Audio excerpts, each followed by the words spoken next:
Hello everyone! Luis po ito, your physical therapist for today. At para po sa video na ito, ang ituturo ko naman po ay exercises ng mga hita, paa at binti, no? Para po ma-maintain natin yung paggalaw at saka yung lakas ng mga binti natin, okay? Especially para kay lolo't lola, no? Na mas matagal na nakaupo na lang sila at hindi sila nagkikilos, no? So, importante po yung mga exercises na to para ma-maintain natin na flexible po yung mga binti, no? Ayaw natin na manigas yung mga muscle. At syempre, para kahit papano ay mas madali pa rin kumilos at tumayo yung mga ating mga lolo't lola, okay? So, if ready na kayo, simulan na po natin. Okay, para po sa video na ito, sasabayan nyo lang po ako, gayahin nyo lang po yung mga exercises. Madali lang naman po ito. Okay, so first exercise natin, itaas po yung paa, tapos iikot-ikot. Yan, okay? And then count for 10 seconds. So 3, 4, 5, 6, 7, 8, 9, 10. Okay, pabalik naman po. 1, 2, 3, 4, 5, 6, 7, 8, 9, and 10. Okay. Sige, yung kabilang paa naman po, taas, ikot. 1, 2, 3, 4, 5, 6, 7, 8, 9, 10. Pabalik po. 1, 2, 3, 4, 5, 6, 7, 8, 9, and 10. Alright. Okay. Next exercise po natin, seated march. So, nakaupo lang, tapos itataas lang po yung hita kung hanggang saan lang kaya. Okay? So, gawin po natin to for 20 times. So, basically, alternate po natin gagawin. Okay? Let's go.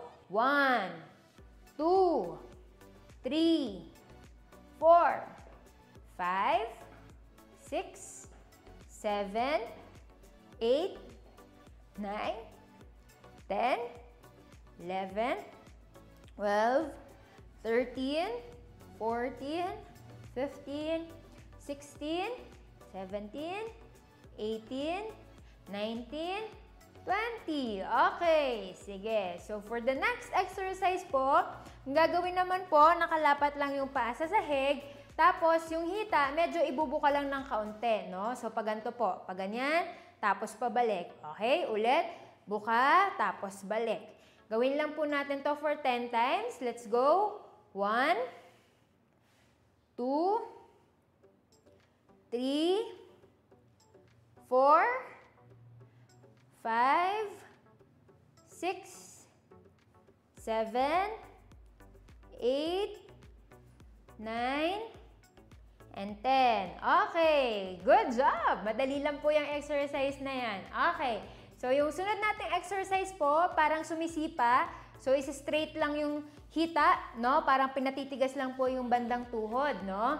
Tapos, gagawin po natin siya alternate. So, pag ganito, tapos yung kabilang side. Okay? Gawin po natin ito for 20 repetitions. So, alternate. Sabayan niyo po ako. Ready? And go! 1, 2, 3, 4, 5, 6, 7, 8, 9, 10, 11, 12, 13, 14, 15, 16, 17, 18, 19, 20. Okay, good job! Natin, last two exercise po para sa paa. So, ito, una muna, nakalapat po yung paa, tapos itataas pa ganito. Okay? So, basically po yung toes, pa-point sa taas. Okay? Gawin lang po natin siya for 10 times. 1, 2, 3, 4, 5, 6, 7, 8, 9, last one, 10. Okay, and then, yung last exercise po natin, heel raise. So, parang tumitingkayad po, no? So, itinataas yung sakong mula sa floor.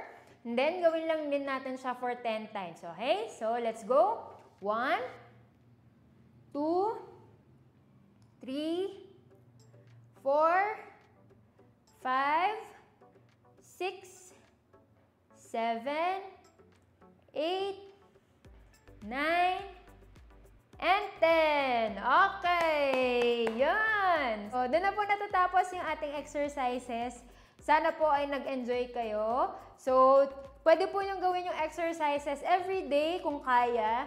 Kasi makakatulong po talaga yan para ma-maintain yung flexibility at yung lakas ng mga binte at mga paa. Okay? So, yun lamang po para sa akin. Please make sure to stay healthy and happy para lagi po tayong good vibes lang. Alright, so thank you for watching and I'll see you in the next video. Bye!